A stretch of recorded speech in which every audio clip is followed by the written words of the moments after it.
अस्सलाम वालेकुम एवरीवन। आज का जो टॉपिक है हमारा वो 2023 में किस किस्म के सोलर सिस्टम्स अवेलेबल हैं और इस टाइम पे पाकिस्तान में क्या अवेलेबिलिटी है और हमें किस तरफ जाना चाहिए। फवाद थोड़ा सा एक्सप्लेन करें कि इस 2023 के साल में क्या नई चीज़ें हम एक्सपेक्ट कर सकते हैं और किस तरफ हमें जाना चाहिए। देखिए, पिछले साल हमने देखा कि 650 वाट्स के जो सोलर पैनल्स थे वो पाकिस्तान में आए। दुनिया में तो उससे पिछले साल में 2021 में ही आए हुए थे, बट 2022 में पाकिस्तान में भी आए और पाकिस्तान में हमने पर्सनली इंस्टॉल भी करे हैं और बहुत सारे और लोगों ने भी इंस्टॉल किए होंगे, हम उम्मीद करते हैं। 545 वाट्स के जो सोलर पैनल्स थे वो काफ़ी पुराने हो गए थे अब। तो अगर हम टेक्नोलॉजी वाइज देखें तो 650 वाट्स का जो पैनल्स इस साल आया है वो पिछले साल जो 2022 में आया वो सबसे लेटेस्ट है टेक्नोलॉजी वाइज।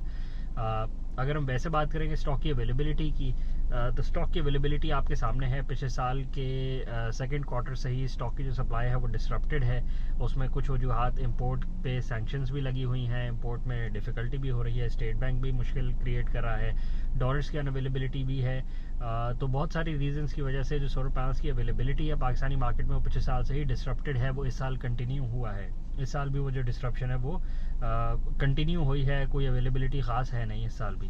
तो हम उम्मीद करते हैं कि आने वाले दिनों में सोलर पैनल्स की जो प्रॉब्लम है वो सॉल्व होएगी, बट जो करंट सिनेरियो है वो सिर्फ सोलर पैनल्स को अफेक्ट नहीं कर रहा, वो ओवरऑल इंपोर्ट को अफेक्ट कर रहा है। तो को बहुत ज़्यादा चांसेस नहीं है कि स्मूथ हो जाएगी कोई सप्लाई और सप्लाई में बहुत ज़्यादा इजाफा हो जाएगा, कोई ऐसी कोई बहुत ख़ास एक्सपेक्टेशन नहीं है, बट हम उम्मीद कर सकते हैं। उम्मीद के साथ साथ हम ये कर सकते हैं कि एज़ कस्टमर्स जिसने सोलर सिस्टम लगवाने का सोचा है 2023 के मिड में या 2023 के एंड में, वो कोशिश करके उसको थोड़ा और स्पीड अप करें और 2023 के स्टार्ट में सोलर सिस्टम लगवा लें। उसकी वजह यह है कि पुराने स्टॉक की बेसिस पे आज भी इंस्टॉलेशंस हो रही हैं। पुराने स्टॉक की जो क्वांटिटी है और जो क्वालिटी है वो गिरती जा रही है। क्वांटिटी गिरना तो समझ आती है, क्वालिटी गिरने को थोड़ा एक्सप्लेन कर देते हैं कि जैसे पिछले साल मिड में 650 वाट्स का ट्रीना का मॉड्यूल रेडिली अवेलेबल था, तो वो उसी साल के 2 महीने बाद, फिर जुलाई के बाद 2 महीने बाद अगस्त सितंबर में वो स्टॉक ख़त्म हो गया। इसी तरह Jinko 610 N type solar panel था, वो अवेलेबल था, जब लग गया वो तो स्टॉक ख़त्म हो गया, उसके बाद वो दोबारा आ ही नहीं सका इंपोर्ट की रिस्ट्रिक्शन की वजह से। तो क्वालिटी गिरने का मकसद ये है कि जो लेटेस्ट सीरीज़ के पैनल्स अवेलेबिलिटी जिसकी भी होती है, जब उसका स्टॉक ख़त्म हो जाता है, क्योंकि पाकिस्तान में इंपोर्ट पे एक तरह से बैन ही लगा हुआ है, तो जो नया प्रोडक्ट है वो नहीं आ पा रहा है, तो फिर जो पुराना स्टॉक है वही लग पा रहा है। तो इसमें कस्टमर का ही नुकसान होता है कि वो फिर नई टेक्नोलॉजी से महरूम हो जाता है। जो 545 सीरीज़ के पैनल्स हैं वो कोई सस्ते नहीं मिलते और जो 650 वाट्स के पैनल्स हैं वो कोई महंगे नहीं मिलते। बट अगर आप पहले लगवा लेते हैं तो आपको ज़्यादा अच्छी चीज़ मिल जाती है, ज़्यादा टेक्नोलॉजिकली एडवांस चीज़ मिल जाती है। आप जितना डिले करते हैं आपको फिर उतना टेक्नोलॉजिकली कंपैरिजन में पुरानी चीज़ मिलती है। होती ब्रांड न्यू है बट टेक्नोलॉजी वाइज वो थोड़ी सी पुरानी होती है। इसी तरह हम कंपेयर करें तो जिंको के पैनल्स, टीयर 1 के जो मैन्युफैक्चरर्स हैं उनके जो सोलर पैनल्स हैं वो उनकी जो क्वांटिटी है पाकिस्तान में, क्योंकि अब हम 8 महीने 6 महीने पुराने स्टॉक पे ही काम कर रहे हैं, तो उसकी भी क्वांटिटी कम होती जा रही है। तो क्वांटिटी कम होने के साथ साथ दो मसाइल क्रिएट होते हैं। एक तो ये कि प्राइसेस ऊपर जाती हैं क्योंकि डिमांड तो मौजूद है। पाकिस्तान ने अभी रेजिडेंशियल लेवल पे 431 मेगावाट्स लगाए हैं, जो कि नॉन एग्जिस्टेंट होता है, मतलब हमने 3% अपना सोलर पे हमने कन्वर्ट कर लिया है रेजिडेंशियल कस्टमर्स को। तो नहीं, शायद ये मिला के है फिगर। किसको? ये 400 वाली जो है रेजिडेंशियल प्लस कमर्शियल है, ये वो है जो नेट मीटरिंग कर रहे हैं, ये वो है जो स्टेटिस्टिक नेपरा ने निकाली है कि इतने रजिस्टर्ड कस्टमर्स हैं हमारे साथ जो हमारे साथ ग्रिड के साथ इंटरेक्ट करते हैं by selling electricity to us, which is कुछ भी नहीं है। 431 मेगावाट तो कुछ भी नहीं है, मतलब ना होने के बराबर है, मतलब काम नहीं हुआ, अभी तो स्टार्ट ही नहीं हुआ। बिल्कुल। उसी के साथ साथ तो जैसे जैसे स्टॉक गिरता जाएगा वैसे वैसे प्राइस बढ़ती जाएगी। प्लस जिंको का बहुत सारे डीलर्स हैं, बहुत सारी कंपनीज हैं जिनके पास जिंको का स्टॉक अवेलेबल नहीं है, तो वो क्या कर रहे हैं, वो फिर किसी और से ट्रेड करके कोई और प्रोडक्ट बेच रहे हैं या फिर वो फिर सेकंड टियर पे आते जा रहे हैं। तो अगर इंपोर्ट की रिस्ट्रिक्शन नहीं ख़त्म होगी और इंपोर्ट नहीं होएगा पैनल, और पाकिस्तान में Jinko, Trina, Longi, Canadian, tier 1 की जो राइजन, टीयर 1 की जो ब्रांड्स, अगर उसके सोलर पैनल्स ख़त्म हो जाएंगे तो फिर टीयर 2 के पैनल्स आ जाएंगे। तो फिर कोई रोक नहीं सकता टीयर 2 के पैनल्स को लगने से। वो प्राइस में थोड़े से कम होते हैं, 15% 10% सस्ते होते हैं, बट वो टीयर 1 के पैनल्स नहीं होते।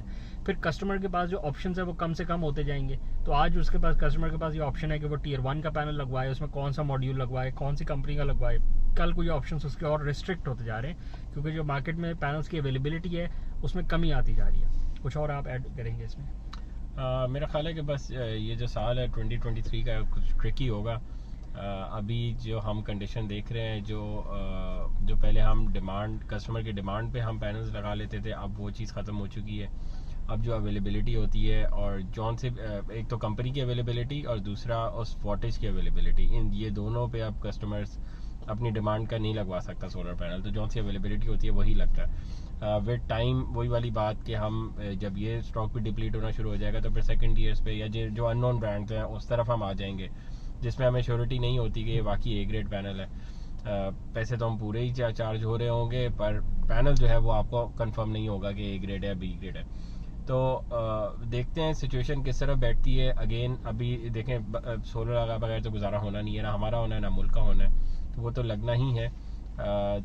विद टाइम देखते हैं अब सिचुएशन किस तरह बैठती है, मुल्क की इकनॉमिक हालात जो हैं वो किस तरह बैठते हैं और इम्पोर्ट किस तरह होती है या कोई लोकल मैन्युफैक्चरिंग की तरफ बात जाती है। क्योंकि गवर्नमेंट ऑफ पाकिस्तान ने भी अपने 10,000 मेगावाट का जो कहा है प्राइम मिनिस्टर ने, वो भी उन्होंने पूरे करने। तो let's see and hope for the best.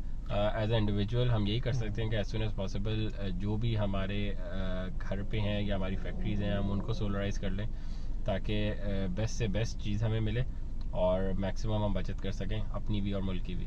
अगर हम इन्वर्टर्स की बात करें तो इन्वर्टर्स में जो रेडिली अवेलेबल इन्वर्टर्स हैं, उसमें एक बात ये भी है कि 650 वाट्स का जो सोलर पैनल है वो जो आपके पास ऑन ग्रिड इन्वर्टर्स हैं उसमें बड़ा पैनल लगना थोड़ा मुश्किल हो जाता है। उसकी वजह यह है कि जो ऑन ग्रिड इन्वर्टर्स मंगवाए हुए हैं मेजॉरिटी कंपनीज ने वो पहले के मंगवाए हुए हैं, 2020, 2019, 2021 बिल्कुल और 2022 के स्टार्ट में भी मंगवाए हैं। बट नॉनदलेस क्योंकि वो ग्लोबल कन्फिगरेशन में बने हैं, वो ग्लोबल इन्वर्टर्स हैं, वो चाइना में बन रहे हैं, जर्मनी में बन रहे हैं, जहाँ भी बन रहे हैं तो वो पूरी दुनिया के लिए बने हैं। तो अगर आप यूएस की मार्केट में देखें तो यूएस की मार्केट में 600 वाट्स का सोलर पैनल अवेलेबल नहीं है, 500 वाट्स का भी अवेलेबल नहीं है, वो अभी भी रफली 490 450 वाट्स पे खेल रहे हैं। जो मेजॉरिटी वहाँ पे अबंडेंटली अवेलेबल सोलर पैनल है वो 400 वाट्स की रेंज में ही घूम रहा है। इसी तरह अगर हम ऑस्ट्रेलिया की मार्केट की बात करें तो वहाँ भी रफली 500 वाट के आसपास ही सोलर पैनल घूम रहा है। 650 वाट 600 वाट्स का सोलर पैनल वहाँ नहीं अवेलेबल। और इसी तरह कनाडा की मार्केट भी छोटी मार्केट है अगर हम यूएस से कंपेयर करें, बट वहाँ भी छोटे सोलर पैनल्स ही अवेलेबल है। 600 वाट्स या 555 वाट्स ऐसे सोलर पैनल्स वहाँ पे रेडीली अवेलेबल नहीं है। अच्छा, इसकी शायद एक वजह ये भी है कि वो लोग अभी इतना हाइब्रिड सिस्टम नहीं लगा रहे, वो अभी ऑन ग्रिड ही लगा रहे हैं। बिल्कुल, और जब वो हाइब्रिड की तरफ आएंगे तो उनके पास ऑब्वियसली अपॉर्चुनिटी बढ़ जाएगी बड़े पैनल लगाने की भी, और तब वो भी इम्पोर्ट होना शुरू हो जाएगी। बिल्कुल, क्योंकि मार्केट की जो डिमांड है वो जहाँ पे कंज्यूमर की डिमांड ज़्यादा है वो उसी की डायनेमिक्स पे जो मैन्युफैक्चरर वो प्रोड्यूस करता है। तो पाकिस्तान को बहुत बड़ी मार्केट नहीं है अगर हम ग्लोबल इकोनॉमी में देखें तो मार्केट जो ड्राइव कर रही है वो यूएस की इकोनॉमी कर रही है और यूरोप की इकोनॉमी ड्राइव कर रही है। तो उधर अभी ऑन ग्रिड सिस्टम्स ही लग रहे हैं, हाइब्रिड सिस्टम्स का रुझान कम है, लग रहे हैं नॉनदलेस, क्योंकि ब्लैकआउट्स तो वहाँ भी हो रहे हैं और जो नेचुरल कैलेमिटीज़ आ रही हैं और जो ग्रिड के फेलियर हैं उसकी वजह से हाइब्रिड सिस्टम्स का रुझान बढ़ता जा रहा है और बैटरीज की टेक्नोलॉजी में भी डेवलपमेंट होती जा रही है। बट नॉनदलेस उसकी वजह से जो इन्वर्टर्स का जो कन्फिगरेशन है वो थोड़ी पुरानी है। प्लस वहाँ पे अगर नए इन्वर्टर्स आ भी रहे हैं तो पाकिस्तान में जो इम्पोर्टर इम्पोर्ट कर रहा है वो अभी भी ओल्ड कन्फिगरेशन वाले इंपोर्ट कर रहे हैं, तो उसके साथ फिर कंपैटिबिलिटी इतने बड़े सोलर पैनल की बनती नहीं है। उसमें थोड़े से लॉसेज हो जाते हैं, सोलर पैनल तो लग जाता है अगर वो विद इन रेंज हो, बट थोड़े बहुत जो 15-20% या 10-15% का जो लॉसेज हैं वो फिर कस्टमर को बेयर करने पड़ते हैं। तो इसीलिए पाकिस्तान में जैसे जैसे नए इन्वर्टर्स आएंगे, जो कि अभी eight this point in time possible नहीं है क्योंकि इम्पोर्ट को ब्लॉक कर दिया गया है, तो अगर आने वाले टाइम में इम्पोर्ट खुलेगी, डॉलर की सिचुएशन बेहतर होगी, तो फिर हमें देखने को मिलेगा कि ऑन-ग्रिड इन्वर्टर्स में भी लेटेस्ट मॉडल्स हमें अवेलेबल होंगे। But at this point in time अभी पुराने स्टॉक पे ही काम हो रहा है, जो भी अवेलेबल है मार्केट में उसी पे काम हो रहा है। तो कस्टमर के लिए बेनिफिशियल ये है कि वो सिस्टम लगवा ले, जब भी लगवाना चाहता है वो लगवा ले, बजाय इसके कि वो वेट करता रहे। सेकेंडली आप देखते जा रहे हैं कि जो बाइंग पावर है, जो परचेजिंग पावर है, अगर हम इकोनॉमिक सिचुएशन में बात करें तो लोगों की बाइंग पावर बढ़ती नहीं जा रही, कम होती जा रही है। उसकी वजह यह है कि इन्फ्लेशन की वजह से चीज़ें तो महंगी होती जा रही हैं, बट किसी का भी प्रॉफिट ऊपर नहीं जा रहा, प्लस जो सेल्स का वॉल्यूम है वो भी कम होता जा रहा है। और अगर हम नौकरी पेशा लोगों की बात करें तो उनकी भी जो सैलरीज हैं वो एट पार नहीं रह सकती, क्योंकि जिन कंपनीज में वो काम कर रहे हैं वो रैपिडली ग्रो नहीं कर रही, उन्हें भी इसी इकोनॉमिक हालात में काम करना है। तो जिसकी वजह से आपकी जो परचेजिंग पावर है वो कम से कम होती जा रही है, वो बढ़ती नहीं जा रही। तो it is beneficial for you कि अगर आपने प्लानिंग करी है सोलर सिस्टम लगवाने की तो आप उसको एज सून एज पॉसिबल लगवा लें। एक और बात देखने की है कि 2 साल पहले जो स्टेट बैंक की स्कीम आई थी, जिसके तहत ईजी फाइनेंसिंग, ईजी टर्म्स में फाइनेंसिंग मिल रही थी, तो जिस कंज्यूमर ने उसका बेनिफिट उठाया उसको जो फाइनेंसिंग मिली वो बहुत अच्छी मिली एज़ कम्पेयर टू आज के टाइम पे। अगर आप सोलर सोलर का वैसे तो जो स्कीम है वो तो अभी अप्रूव ही नहीं हो रही प्रॉपर्ली, बट अगर आप वैसे फाइनेंसिंग करवाते हैं तो 18%, 16%, 16% से 20% के दरमियान पे आपको फाइनेंसिंग मिल रही है, विच इज़ पहाड़ी से छलांग मारने वाली एक मिसाल है कि आप वो सिस्टम ले लें जो 18% पे आपको फाइनेंस हो रहा हो, तो हाउ विल यू पे इट बैक। इवन दो कि जो सिस्टम है वो अपने आप को पे बैक कर लेता है 3 साल के अंदर, बट आप अगर 2 साल पहले वो सिस्टम अवेल करते 6% की फाइनेंसिंग पे या 7% की फाइनेंसिंग पे, आज आपको वही चीज़ 18% की फाइनेंसिंग पे अवेलेबल है। उसकी वजह यही है कि इकोनॉमिक कंडीशंस मुश्किल हो गई हैं, तो आपके लिए बेहतर ये था कि आप पहले ले लेते। आज तक वो सिस्टम अपना पे बैक कर भी चुका होता और आपका वो सिस्टम पूरा का पूरा हो चुका होता, प्लस आपकी जो फाइनेंसिंग थी वो भी ख़त्म हो जाती अगर आप टाइमली पेमेंट उसकी कर रहे होते। तो वक्त से पहले चीज़ों का अंदाज़ा लगा लेना चाहिए। इन एंटिसिपेशन आपको प्रिकॉशनरी मेजर्स ले लेने चाहिए, system as soon as possible लगवा लेना चाहिए, क्योंकि जो आपके ऑप्शंस है वो नैरो डाउन होते जा रहे हैं, वो क्लोज होते जा रहे हैं। सिस्टम मार्केट की अवेलेबिलिटी, जो प्रोडक्ट की अवेलेबिलिटी है वो भी कम से कम होती जा रही है, प्लस कंज्यूमर की परचेजिंग पावर भी कम होती जा रही है, जो इकोनॉमिक कंडीशन टफ होती जा रही है उसकी वजह से। अगर हम हाइब्रिड सिस्टम्स की बात करें तो they are again the most beneficial in Pakistan at this point in time, क्योंकि अभी लोड शेडिंग का हमें अंदाज़ा नहीं हो रहा। सर्दियों का मौसम है, डिमांड इतनी ज़्यादा नहीं है, इवन दो प्रोडक्शन भी कम है, जनरेशन भी कम है, बट डिमांड भी कम है। आने वाली गर्मियों में हमें अंदाज़ा होगा जब इम्पोर्ट बिल अगेन सर उठाएगा, वो इंक्रीमेंट करेगा, और डॉलर की पेमेंट करने में अगर मुश्किल अगर हमें हुई तो फिर जो हमारा फ्यूल का जो बिल है, जो इम्पोर्ट बिल है वो बढ़ेगा, तो फिर उसकी वजह से हमारी जो इलेक्ट्रिसिटी की जनरेशन है वो अगेन कम हो जाएगी, जिसकी वजह से फिर बैटरीज पे जोर आएगा और हाइब्रिड सिस्टम्स पे जोर आएगा। हाइब्रिड सिस्टम्स की प्राइस अगर हम पिछले 1 महीने की बात करें तो वो स्टेबलाइज हुई हुई हैं, बट आने वाले दिनों में आप देखेंगे जैसी गर्मी आती है तो बैटरीज की प्राइस भी ऊपर जाएगी, हाइब्रिड इन्वर्टर्स की प्राइस भी स्काई रॉकेट अगेन कर जाएगी, और फिर उनकी अवेलेबिलिटी भी ख़त्म हो जाएगी। हाइब्रिड इन्वर्टर्स में आपके पास ऑप्शंस लिमिटेड हैं, 4 से 5 ब्रांड्स जो हाइब्रिड इन्वर्टर्स आपको दे रही हैं, but again you have to play in those circumstances, जो अवेलेबिलिटी है आपने उसी पे लगा के देना है, उसमें आपने चूज़ कर सकते हैं आपके बजट की बेस पे क्या आपके लिए बेहतरीन है। But hybrid systems is the way to go for Pakistan, क्योंकि लोड शेडिंग हो रही है।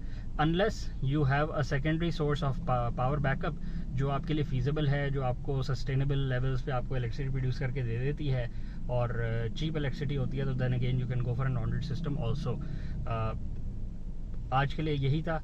कुछ और ऐड करना चाहेंगे आप?